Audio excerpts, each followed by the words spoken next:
누구나 사람은 체력이 급격하게 떨어지는 노년기로 접어들게 되면 이런 생각을 하게 된다고 합니다.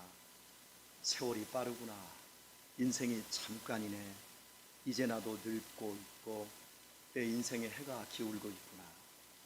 인생이 먹고 마시고 일하고 공부하고 집 사고 차 사고 소유를 넓히는 것이 인생의 전부일까? 세상이 이것뿐일까? 이러다 끝나는 것일까? 내가 그렇게 열심히 산 이유가 겨우 죽기 위한 것인가? 이렇게 늙어서 나중에 자식들에게까지 천대받으면서 무덤으로 들어가고 나면 다 끝나는 것이 정말 인생일까? 성공했다고 하는 사람들도 실패했다고 하는 사람도 삶에 대해 결국에 느끼는 본질은 다 똑같습니다. 허무입니다. 아침 안개와 같이 사라질 인생의 영화를 누렸다 할지라도 솔로몬이 말한 것 같이 오늘 피었다지는 들풀에 지나지 않습니다. 까무러칠 만큼 좋아하던 그것들도 두 번, 세 번 맛보고 나면 아무것도 아니라는 사실을 알게 되어집니다. 이 세상에 있는 그 무엇이 사람을 영원히 만족하게 합니까? 아무것도 없습니다. 모두 일시적인 것들 뿐입니다. 그러므로 조금 건전한 사고를 갖고 있는 사람들은 생각합니다. 인생이 이것만은 아닐 텐데, 분명 뭔가 있을 텐데. 모든 사람은 의식하든 의식하지 않든 내세를 느낍니다. 영원히 살고 싶은 마음을 모두가 갖고 있습니다. 그래서 100년도 살지 못하면서 우리 영원히 행복하자, 그런 거짓말을 합니다. 50년도 해로하지 못하면서 우리 영원히 사랑하자. 모든 사람은 의식하든 의식하지 못하든 이렇게 내세와 연결되어 있는 영원한 삶을 꿈꿉니다. 희미하지만 너무나 선명하게 선과 악, 그리고 벌과 상, 더 나아가 천국과 지옥에 대한 개념이 의식 속에 들어 있습니다. 그래서 마지막 죽을 때 울든지 떨든지 웃든지 감사하든지 이렇게 다양한 모습으로 죽음의 때를 맞게 되어집니다. 이 천국을 어떻게 찾을 수 있을까요? 어떻게 서론격인 이 세상의 삶을 잘 정리하고 본론인 천국에 들어갈 수 있을까요? 그런 길이 과연 있을까요? 그것을 고민하는 것이 철학이고 더 나아가 종교입니다. 예수님은 천국에 대해 관심을 갖고 찾아온 니고데모에게 분명하게 말씀하셨습니다. 니고데모가 예수님께 찾아온 건 예수님이라면 내가 천국에 가는 길을 알려주실 분이라는 것을 생각을 했기 때문에 그렇습니다.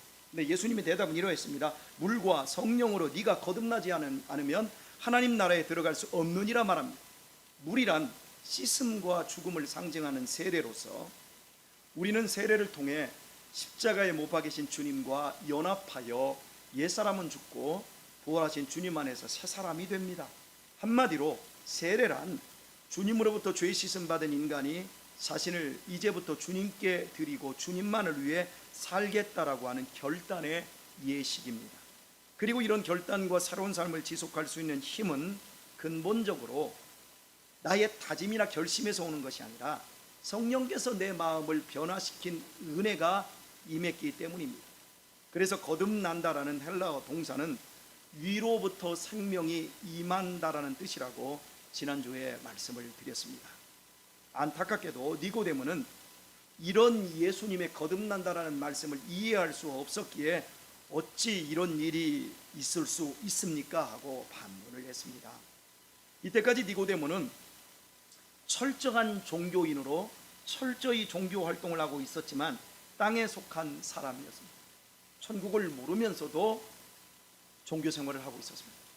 니고데모가 비록 성경을 가르치는 랍비 교사였고 사내들인 공의회 의원이었을지라도 그는 영적으로 천국을 보지 못하는 소경이었습니다.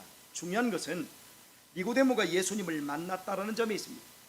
예수님을 찾아왔다라는 것이 중요한 점입니다. 그는 지금은 이해하지 못했지만 결국에는 하나님 나라를 보았으며 하나님 나라에 들어갔습니다. 비록 지금은 어둠 속에서 사람들의 눈을 피해 밤에 찾아왔지만 3년의 시간이 지난 후에 니고데모는 완전히 달라져 있었습니다. 주님을 불법적으로 체포하려는 대제사장의 잘못을 공개적으로 지적을 했고, 더욱이 주님께서 십자가에 못 박혀 돌아가시자 제자들까지 다 도망간 상태에서 향품을 가지고 나와 아리마대의 요셉과 함께 주님의 시신을 장사진에 드렸습니다. 만약 니고데모와 요셉이 아니었던들 주님의 시신은 당시의 관습에 따라 쓰레기장에 버려지고 말았을 것입니다. 니고데모가 공개적으로 행한 일은 같은 바리새파나 사내들인 의원들의 비난을 받고 징계받기에 충분했습니다. 그러나 니고데모는 더 이상 남의 눈을 두려워하지 않았습니다. 자기의 자리에 연연하지 않았습니다. 이는 그가 거듭났기 때문이었습니다. 종교개혁자 루터는 그리스도인은 무엇이 되었느냐가 중요한 것이 아니라 무엇이 되어 가고 있느냐가 중요하다고 했습니다. 여러분이 잘 아는 청년 사울은 예수님께서 다메섹으로 단번에 찾아오셨을 때 바울로 거듭나 버렸습니다. 종종 우리 중에도 이런 식으로 거듭남을 체험하는 분들이 계십니다. 반면에 어떤 분들은 평생 동안 한 번의 신비 체험도 못하고 신앙생활을 하시는 분들도 계십니다. 그런 분들 중에는 내가 거듭났는지 거듭나지 않았는지도 모른 채 평생을 신앙생활 하십니다. 모 교단에서는 방언 못하면 거듭나지 못한 것이라고 우기는 것도 있습니다마는 그것은 억지입니다. 신비 체험으로 신앙의 진이나 신앙의 우열을 가려서는 안 됩니다. 중요한 것은 그 사람이 예수님을 믿기 시작한 이후부터 정말로 변해가고 있느냐는 것입니다. 시간과 공간 속에서 하나님의 은혜를 따라 얼마나 어떻게 그가 변해가고 있느냐에 신앙의 진위, 즉 거듭남의 진위를 둔다라는 말씀입니다. 엄밀히 말하면 우리 인생에서 신비하지 않은 것은 아무것도 없습니다. 전부 신비한 것뿐입니다. 이 거대한 우주와 자연 속에는 인간이 과학으로 이해하지 못하는 수천 수백만 가지의 신비한 일들이 넘쳐나고 있습니다. 나의 존재 하나만 생각해 보십시오. 내가 나된 것을 무엇으로 설명할 수 있겠습니까? 이건 신비예요. 그리고 내 몸 안에서 일어나고 있는 여러 작용도 설명할 수 없는 신비들입니다. 조금이라도 다르게 생각할 줄 아는 사람은 그것을 압니다. 어떻게 해서 음식이 우리의 살로 변하는가와 같은 단순한 문제도 규명할 수 없는 것이 불가능한 신비입니다. 목사님 무슨 말씀이세요? 위로 들어가서 위에서 소화액이 분비되어지고 그것이 이제 지나가는 과정에서 대장에서 소장으로 넘어가고 이 과정에서 담즙도 들어가고 쓸개즙도 들어가니까 소화되지요.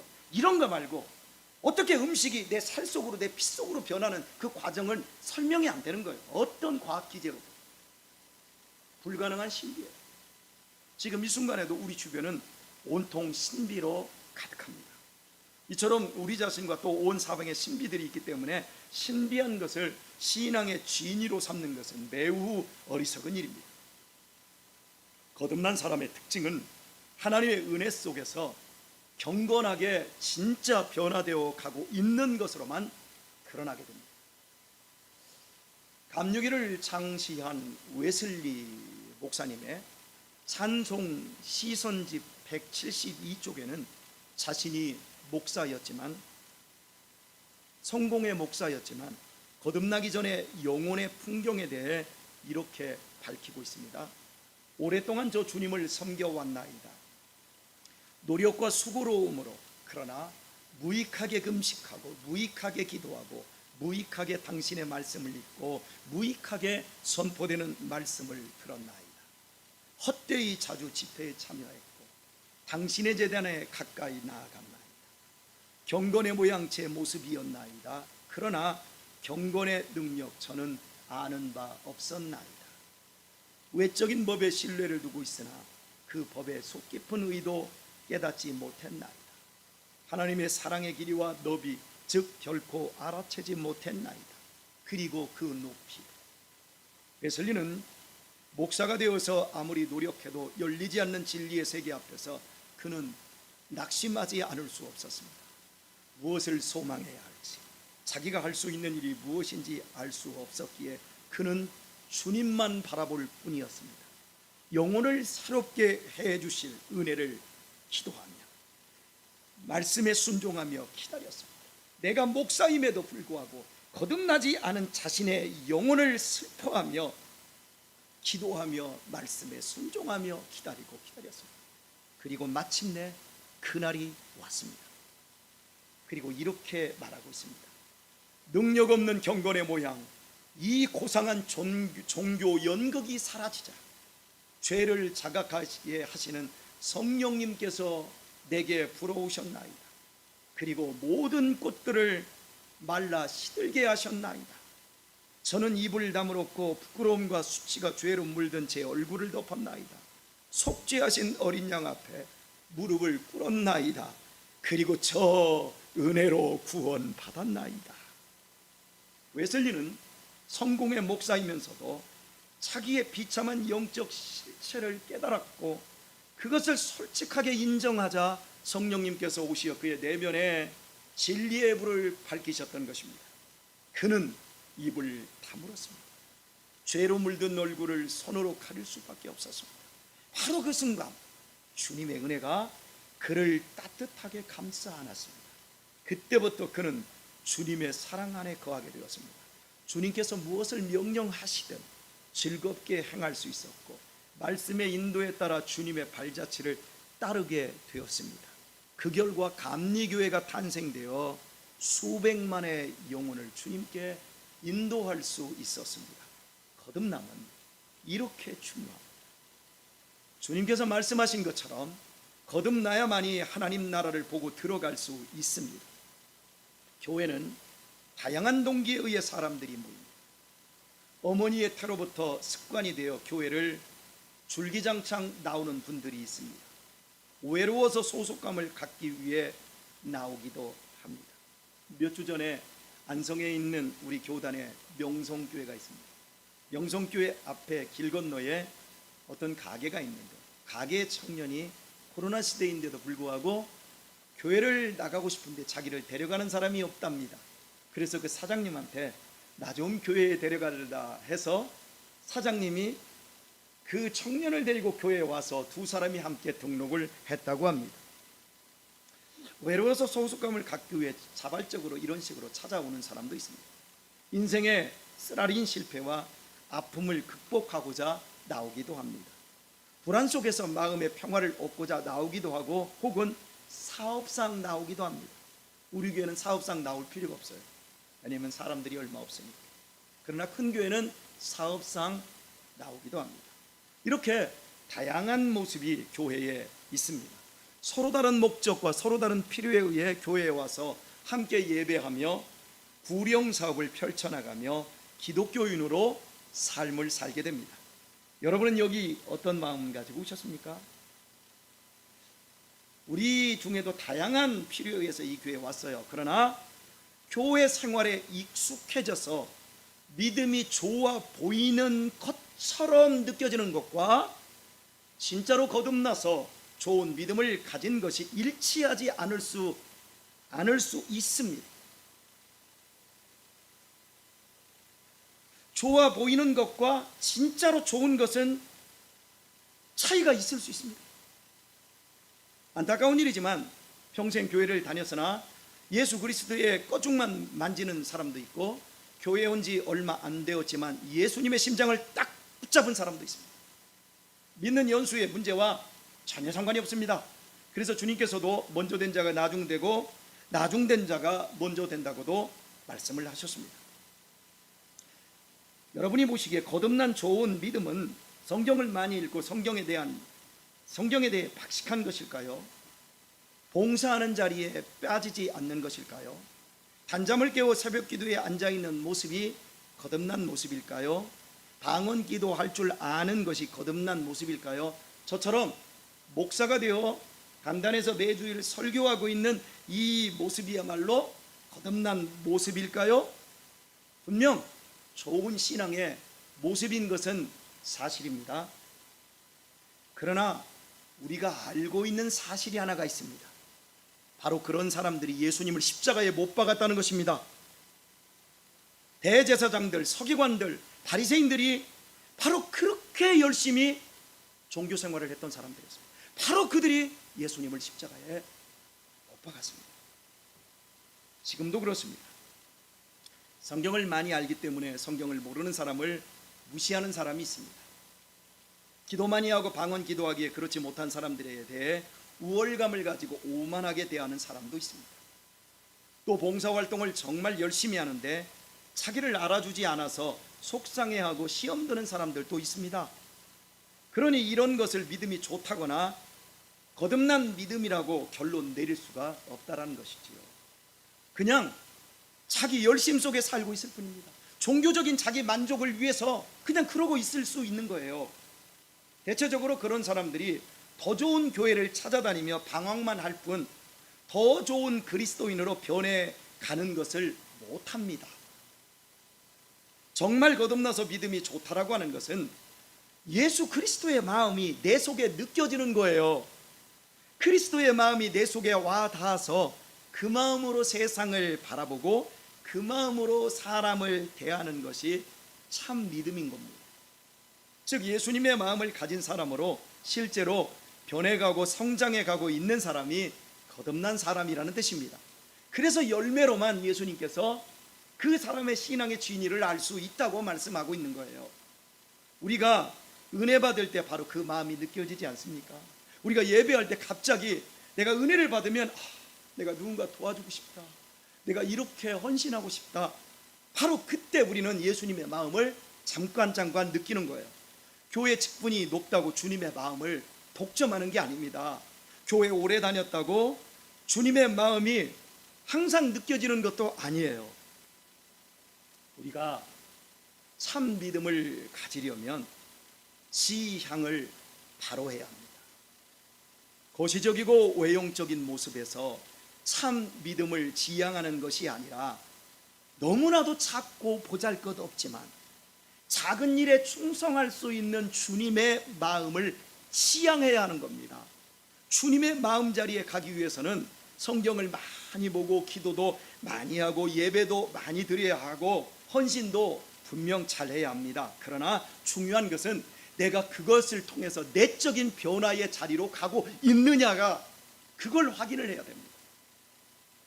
먼저 나의 옛 자아가 무너지는 것을 경험해야 합니다. 제가 한번 물어보겠습니다. 여러분은 여러분 자아가 무너지는 것을 경험하셨나요? 우리 교인들 가운데는 자기애가 엄청 강한 사람들이 있어요. 자기애가 강한 사람들하고는 정말 말하기가 힘들어요. 다른 사람의 이야기를 듣지를 않아요. 자기의 생각의 틀이 꽉 잡혀서 무슨 얘기만 하면 뱅뱅뱅뱅 도는 거예요. 자, 우리는 알게 모르게 자기 자신을 썩 괜찮은 사람이라고 착각을 가지고 있습니다.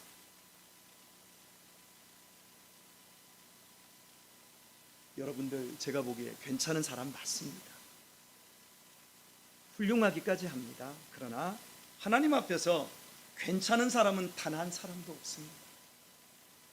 목사도 하나님 앞에 괜찮지 않습니다. 신부도 교황도 모두 괜찮지 않은 정말 엄청난 죄인들입니다. 단언하건대 외적으로 아무리 교양이 흘러 넘쳐도 교만한 속을 가진 사람의 마음에는 주님의 마음이 전혀 들어오지 않습니다. 아무로 입으로 복음을 이야기하고 경건을 이야기하고 성경을 줄줄이 꿰는다 할지라도 그 마음에서 나는 썩 괜찮은 사람이야 라고 교만을 떠는 그 사람을 하나님은 정확하게 아십니다. 그리고 웨슬리처럼 최고의 학교에 나온 이런 사람의 마음에 주님이 들어오지 않았던 것처럼 지금 이 시간에도 그런 사람의 마음에는 주님이 들어오지 않습니다. 복음은 우리를 향해 죄인이라며 너 회개해야 된다고 회개를 촉구하며 이렇게 촉구할 때 거듭난 사람은 복음의 외침에 예민하게 반응하며 죄를 회개합니다. 그러나 거듭나지 않은 사람은 자기 죄를 교양이라는 휘장으로 깊이 숨겨버립니다. 종교 활동이라고 하는 막으로 자기 자신을 가려버립니다. 그리고 회개하지 않아도 될 핑곗거리를 얼마든지 갖다가 냅니다. 이렇게 자기 방어를 합니다. 당신 자신의 모든 공로와 자랑을 버리고 예수님 믿으십시오. 진짜 예수님 믿으십시오. 이렇게 말을 하면 육적인 마음, 거듭나지 못한 마음은 이렇게 반응합니다. 그런 상투적인 얘기 하지 마시고, 그 말은 나도 잘 알고 있으니까 목사님 조금 고상하고 수준 높은 이야기 해 주십시오. 내가 가끔씩 실수하고 죄도 짓지만 지옥 갈 만큼 나쁜 사람은 아니니까 회개하라는 그런 말은 더 이상 안 하셨으면 좋겠습니다. 나 불편합니다. 나 이 교회 못 있습니다.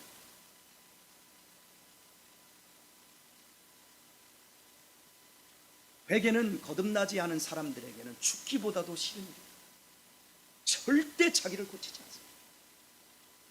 깊이 숨고 방어하지. 거듭나지 않은 심령은 예수 그리스도에 의해 값없이 주어지는 하나님의 구원을 받아들이지 않습니다. 하나님의 성령이 마음에 역사하여 거듭나게 하지 않으면 복음 진리를 이해할 수가 없고 복음에 순종할 수도 없습니다. 형식적으로 1000번을 기도할 수 있고 입에 달린 찬양을 수만 곡을 부를지언정 절대 회개의 눈물 한 방울도 흘릴 수가 없습니다. 이게 거듭나지 않은 마음. 복음이 우리 각자 마음속에서 일으키는 변화는 인간의 힘으로 얻을 수 있는 것이 아닙니다. 하나님만 하시는 것. 상태적으로 보았을 때 사람이 거듭나는 지점은 자기에 대해 절망할 때입니다. 자기에 대해 솔직해지는 때입니다. 내가 썩 괜찮은 사람이라고 알고 살았는데 어느 순간 내 마음이 그렇게 인색할 수가 없습니다. 내가 그렇게 비겁할 수가 없습니다. 내 자신의 더러움에 진저리가 납니다. 자신이 구역질 날 정도로 싫습니다.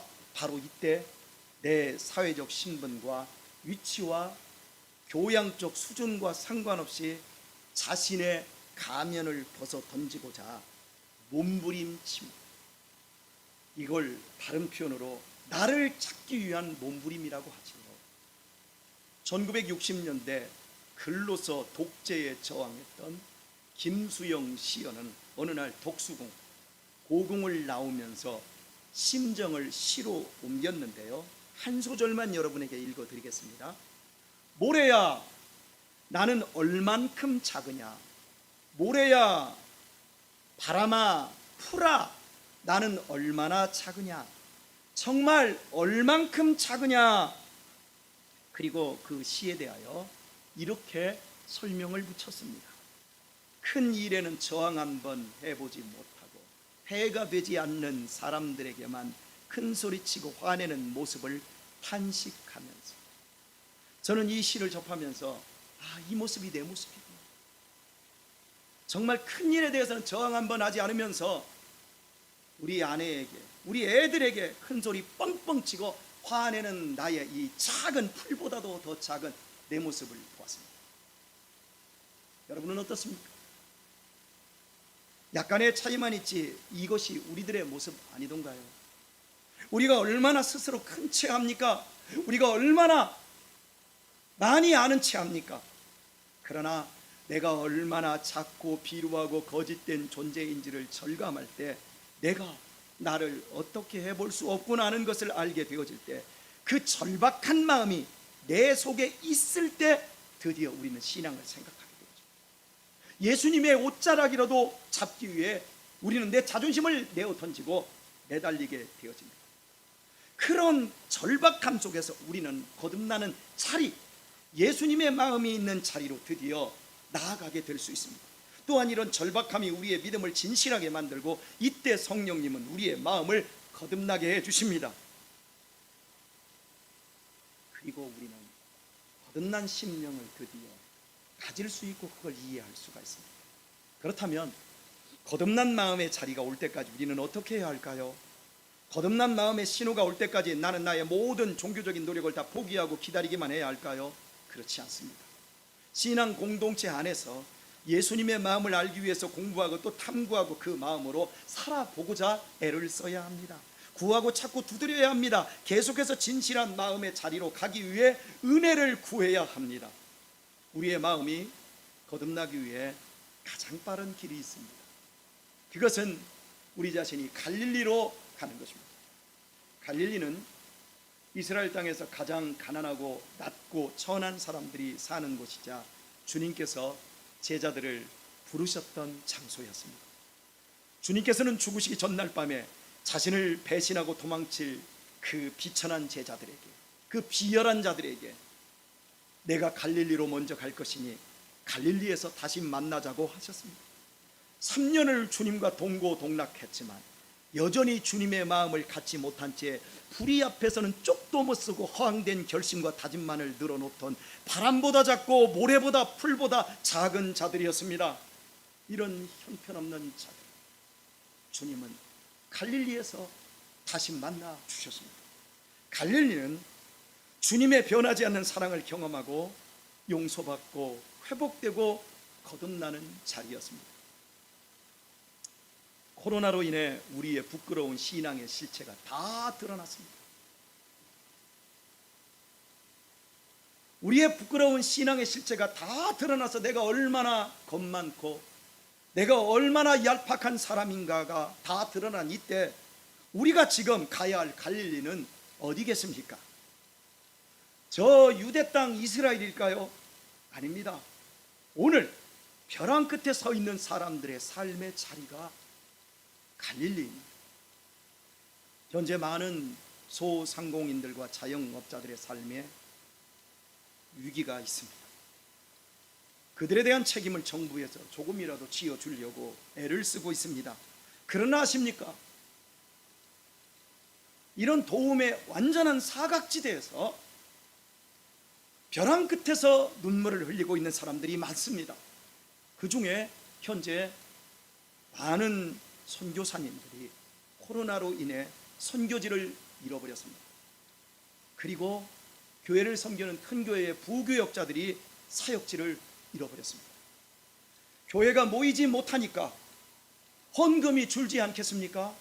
그러니까 선교비를 줄이고 부교역자를 잘라서 부교역자 역시 줄여서 이런 지금 문제가 생겨났는데 이 부분에 대해서 눈뜨고 있는 사람들이 지금 없습니다. 그래서 많은 선교사들과 그들의 가족들 그리고 많은 목회자들의 가족이 피눈물을 흘리고 있습니다. 바로 그들의 자리로 내려가서 그들의 눈물을 닦아주려는 마음으로 사는 것이 이 코로나 시대의 갈릴리입니다. 저희 교회는 코로나의 어려움 속에서도 함께하는 선교사들과 협력교회와 기관 12곳에 대해 지원을 줄이지 않았습니다. 모두 여러분들이 계속해서 십시일반으로 선교와 구제원금을 끊임없이 내어주셨기 때문입니다. 너무나 감사를 드립니다. 교회와 우리 가정이 갈릴리를 잃지 않는 것이 복입니다. 우리가 갈릴리를 붙잡고 있으면 주님도 떠나지 않지만 그러나 갈릴리를 버리는 순간 주님의 복도 잃고 맙니다. 기억하십시오. 너무나 많은 사람들이 거듭나서 영생을 가졌다고 말하면서 죽으면 천국 간다고 말하면서 갈릴리 없이 자기 밥그릇만 생각합니다. 안타까운 일입니다. 그렇게 해서는 거듭나지도 신앙이 깊어질 수도 없습니다. 주님은 우리가 갈릴리에 있을 때만 찾아오고 일하십니다. 갈릴리에서만 새롭게 시작하십니다. 예루살렘이 아닙니다. 갈릴리입니다. 갈릴리에 있을 때만 주님이 나와 함께 하심을 우리는 느낄 수 있게 되고 하나님 나라를 보는 거듭난 눈을 갖게 되어 인생이 결코 허무하지 않습니다. 그 자리에서만 우리의 믿음은 진실해지고 세상을 떠나기까지 지속적으로 성장하는 큰 믿음을 이루어 갈 수 있습니다. 선교사님들 가운데 외국에서 지금 들어오셔서 다시 선교지로 못 나갑니다. 그런데 나이가 50이 넘었는데 벌써 선교사 사역을 20년 이상 하면서 외국에서만 떠돌아서 한국에 돌았는데 교회에서도 초청을 안 해주고 설교도 할 수가 없고, 그리고 자기 집이 없으니까 자기 부모님 집에 거하면서 어렵게 시골에서 계신 분도 계시지만 부모님이 이미 다 돌아가신 분들이 계세요. 형제 집에서 며칠, 이쪽 형제 집에서 며칠, 이렇게 온 가족이 지금 떠돌아요. 그리고 어떤 분들은 봉고차 하나를 사가지고 저 산이나 캠핑 지역에 가가지고 계속해서 캠핑하면서 어렵게 지금 살고 있는 선교사님들이 수백 명이 지금 넘습니다, 우리 한국에. 그래서 저한테도 계속해서 전화가 와요. 목사님, 그 교회에서 좀 한번 섬겨주시면 안 되겠습니까? 지난 주일에 우리가 2부 예배를 9시에 끝나고 한 10시 한 20분 정도가 되었을 때 한 분이 동생 차를 타고 중년의 신사가 찾아오셨어요. 여기 은빛교회가 어딥니까? 그래서 찾아왔는데 11시에 예배가 있는 줄 알고 찾아오셨는데 제 신학교 때 동기 선교사님입니다. 근데 이분은 여수 온누리교회를 다니시다가 55세에 그 교회를 사임하셨어요. 내가 이렇게 호의호식하면서 큰 교회에서 있어서는 안 되겠다. 그래서 선교사로 나가신 거예요. 나가셔서 한 8년 정도 선교를 하시다가 코로나로 인해서 한국에 들어오셨어요. 그리고 내가 다시 선교지로 지금 나가고 싶다. 나가고 싶은데 지금 지원하는 교회들이 모두 지원이 끝났다. 그래서 내가 나가서 선교주에서 선교하다가 죽을 것인데 나가지 못하고 있습니다. 목사님 좀 도와주십시오. 여러분, 저희 교회가 입양가족 상담 교육협회를 여러분들이 뒤에서 물심양면으로 지원하고 있고, 우리 교회가 12교회 기관들을 돕는 일만 해도 엄청나게 힘든 일이고, 여러분이 힘에 겹도록 지금까지 많은 힘을 쓰셔서 우리가 갈릴리를 만들어내었습니다. 여러분에게 이 말씀을 좀 드리고 싶습니다. 1,000원이라도 좋습니다. 2,000원도 좋습니다. 한 달에 두부 하나 한 무 안 먹고, 그리고요 치킨 한 번 안 먹고 피자 한 번만 안 먹으면 우리가 이런 선교사님들 몇 분을 도와주셨어요.